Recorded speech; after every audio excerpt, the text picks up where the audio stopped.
ಭಾರತೀಯ ಜನತಾ ಪಾರ್ಟಿಯವರು ಸರಣಿ ತಪ್ಪು ಮಾಹಿತಿ ನೀಡುವ ಸಂಸತ್ ಸದಸ್ಯರು, ಬೆಂಗಳೂರು ನಗರದ ಸಂಸತ್ ಸದಸ್ಯರು ತಪ್ಪು ಸಂದೇಶವನ್ನು ಹರಡ್ತಕ್ಕಂಥ ಕೆಲಸವನ್ನು ಭಾಳ ಉತ್ತಮವಾಗಿ ಮಾಡ್ತಾ ಇದ್ದಾರೆ ಅಂತ ಹೇಳಿದ್ರೆ ತಪ್ಪಾಗಲಾರ್ದು. ವಾಸ್ತವಾಂಶ ನಿನ್ನೆ ನಡೆದಂಥ ಕಾರ್ಯಕ್ರಮದಲ್ಲಿ ಕಾಂಗ್ರೆಸ್ ಪಕ್ಷದ ಸಂಕಲ್ಪ ಸಮಾವೇಶದಲ್ಲಿ ಟ್ರಾಫಿಕ್ ಜಾಮ್ ಆಗಿದ್ದಂತೂ ನಿಜ, ಅದನ್ನು ನಾನು ಒಪ್ಕೊಳ್ತೀನಿ, ಅದರಲ್ಲಿ ತಪ್ಪಿಲ್ಲ.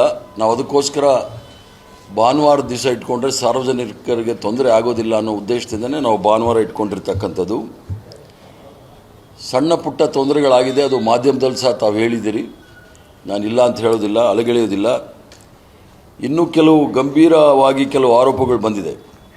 ಆ ನೀಟ್ ಪರೀಕ್ಷೆಯಲ್ಲಿ ಕೆಲವು ವಿದ್ಯಾರ್ಥಿಗಳು ಟ್ರಾಫಿಕ್ ಸಮಸ್ಯೆಯಿಂದ 2-3 ವಿದ್ಯಾರ್ಥಿಗಳು ಪರೀಕ್ಷೆಗೆ ಹಾಜರಾಗದೆ ಉಳಿದಿದ್ದಾರೆ ಎಂದು ನಾನು ನೋಡಿದೆ. ಈ ಕಾರ್ಯಕ್ರಮದ ಇಂಥ ಪ್ರಮಾದ ನಡೆದಿದೆ ಅಂತ ಯಾವುದಾದ್ರೂ ವಿದ್ಯಾರ್ಥಿಗಳು ವಿದ್ಯಾರ್ಥಿನಿಗಳು ಈ ಕಾರ್ಯಕ್ರಮದಿಂದ ಅವ್ರಿಗೇನಾದರೂ ತೊಂದರೆ ಆಗಿ ಪರೀಕ್ಷೆಯಲ್ಲಿ ಅವ್ರು ಹಾಜರಾಗಲಿಲ್ಲ ಅನ್ನೋದಿದ್ದರೆ ನಾನು ಭಾಳ ಆಳವಾಗಿ ಅದನ್ನು ವಿಷಾದ ವ್ಯಕ್ತಪಡಿಸ್ತೇನೆ. ಆ ವಿಷಾದ ವ್ಯಕ್ತಪಡಿಸೋದ್ರಲ್ಲಿ ನಮಗೇನು ಇದಿಲ್ಲ.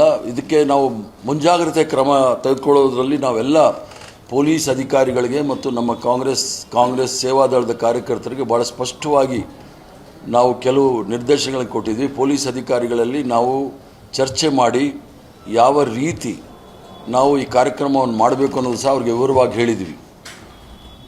ನೀಟ್ ಪರೀಕ್ಷೆ ಪ್ರಾರಂಭ ಆಗಿದ್ದು 1:30-2:30 ಸಮಯದಲ್ಲಿ ನಾವೆಲ್ಲ ಬಸ್ಗಳು ಸಹ 10:30 ಒಳಗಡೆ ಪ್ಯಾಲೇಸ್ ಮೈದಾನದಲ್ಲಿ ಬಂದು ಸೇರಿಕೊಂಡಿತ್ತು.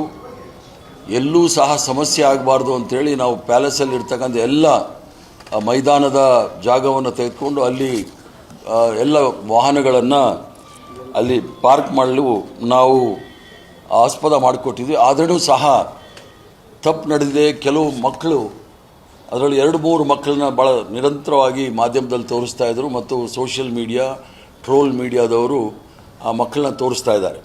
ಅವ್ರಿಗೇನಾದರೂ ಆ ಥರ ತೊಂದರೆ ಆಗಿದ್ದರೆ, ಅವ್ರಿಗೇನಾದರೂ 3 ಜನಕ್ಕೆ ಏನಾದರೂ ತೊಂದರೆ ಆಗಿದ್ದರೆ ಅವ್ರಿಗೆ ಆ ಮುಂದಿನ ಎಕ್ಸಾಮ್ ತೊಗೊಳ್ಳೋಕ್ಕೆ ಎಲ್ಲ ರೀತಿಯ ಸಹಾಯವನ್ನು ಸಹ ನಾವು ಮಾಡಲಿಕ್ಕೆ ನಾವು ಸಿದ್ಧರಿದ್ದೇವೆ. ಅದರ ಜೊತೆಗೆ ಪದೇ ಇವ್ರಿಗೆ ಭಾರತೀಯ ಜನತಾ ಪಾರ್ಟಿ ಅವ್ರಿಗೆ ಕಾಂಗ್ರೆಸ್ ಪಕ್ಷದವರು ಏನೋ ಮಾಡಿದ್ದಾರೆ ಅಂತ ಹೇಳ್ತಕ್ಕಂಥ ಭಾರತೀಯ ಜನತಾ ಪಾರ್ಟಿಯವರು ಕೆಲವಕ್ಕೆ ಇನ್ನೂ ಸಹ ಉತ್ತರ ಕೊಟ್ಟಿಲ್ಲ. ಇದೇ ನೀಟ್ ಎಕ್ಸಾಮ್ನ ಇಲ್ಲಿಯವರೆಗೆ 3 ಬಾರಿ ಪೋಸ್ಟ್ಪೋನ್ ಮಾಡಿರ್ತಕ್ಕಂಥದ್ದು, ಮುಂದೆ ಹಾಕಿರ್ತಕ್ಕಂಥದ್ದು ನಾವು ನೋಡಿದ್ದೀವಿ. ನೀಟ್ ಪರೀಕ್ಷೆಯಲ್ಲಿ ಪ್ರಶ್ನೆ ಪತ್ರಿಕೆಗಳು ಸೋರಿಕೆ ಆಗಿರ್ತಕ್ಕಂಥದ್ದು ನಾವು ನೋಡಿದ್ದೀವಿ.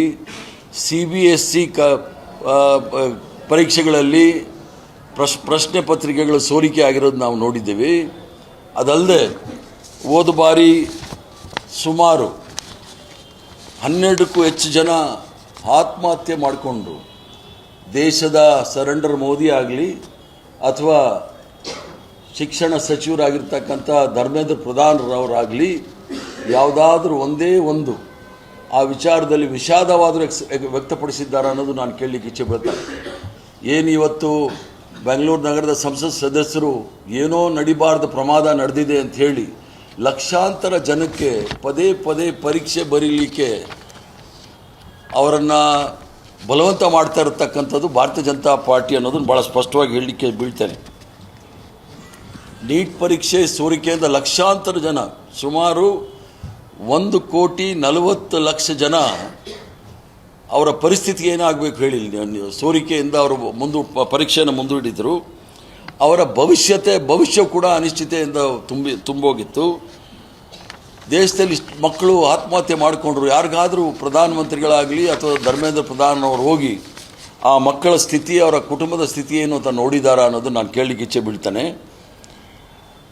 ಅದರಲ್ಲೂ ಸಹ ಕೆಲವು ವಿದ್ಯಾರ್ಥಿಗಳು ಆತ್ಮಹತ್ಯೆ ಮಾಡಿಕೊಳ್ಳೋ ಸಂದರ್ಭದಲ್ಲಿ ನೇರವಾಗಿ BJP ಸಚಿವರ ವಿರುದ್ಧ ಆಕ್ರೋಶವನ್ನು ವ್ಯಕ್ತಪಡಿಸಿದ್ದಾರೆ. ಅವ್ರ ಮೇಲೆ ಇನ್ನೂ ಕ್ರಮ ತೆಗೆದುಕೊಂಡಿಲ್ಲ.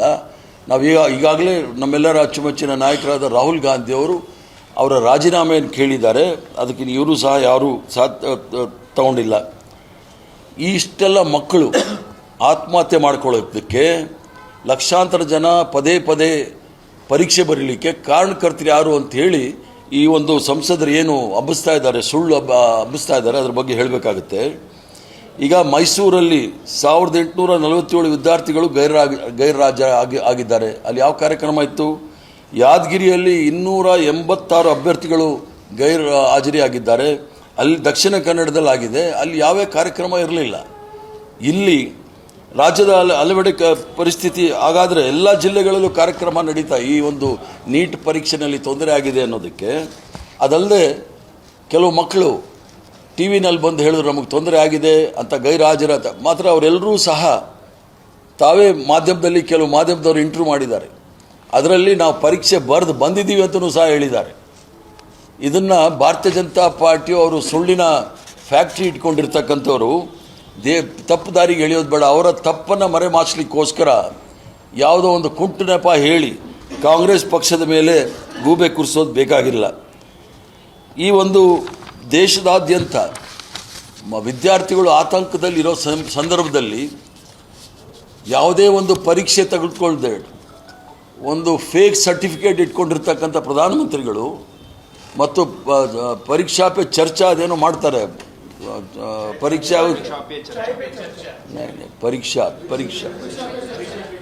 ಪರೀಕ್ಷಾ ಪೇ ಚರ್ಚಾ ಅಂತ ಮಾಡೋ ಈ ಪ್ರಧಾನಮಂತ್ರಿಗಳು ಈ ಸೋರಿಕೆ ಬಗ್ಗೆ ಇನ್ನೂ ಸಹ ಮಾತಾಡ್ತಾ ಇಲ್ಲ.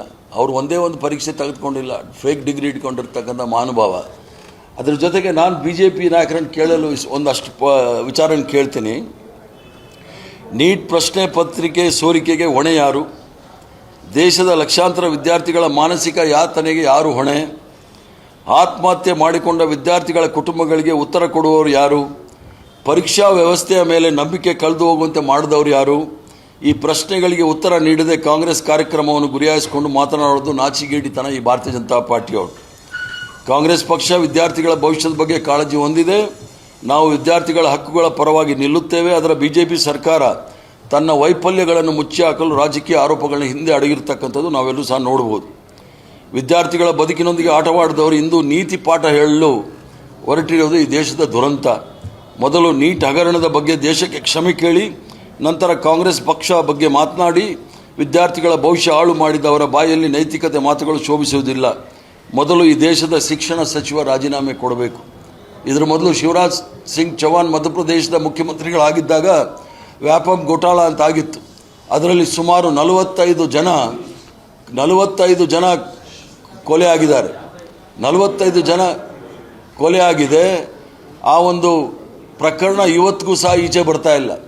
ತಮ್ಮ ಸಂಪೂರ್ಣ ವೈಫಲ್ಯಗಳನ್ನು ಮುಚ್ಚಲಿಕ್ಕೆ ಕಾಂಗ್ರೆಸ್ ಮೇಲೆ ಗೂಬೆ ಕೂಡಿಸ್ತಕ್ಕಂಥ ಭಾರತೀಯ ಜನತಾ ಪಾರ್ಟಿಯ ಗೂಬೆಗಳಿಗೆ ಸರಿಯಾದ ಉತ್ತರ ಜನ ಕೊಡ್ತಾರೆ ಅಂತೇಳಿ ನನ್ನ ಭಾವನೆ.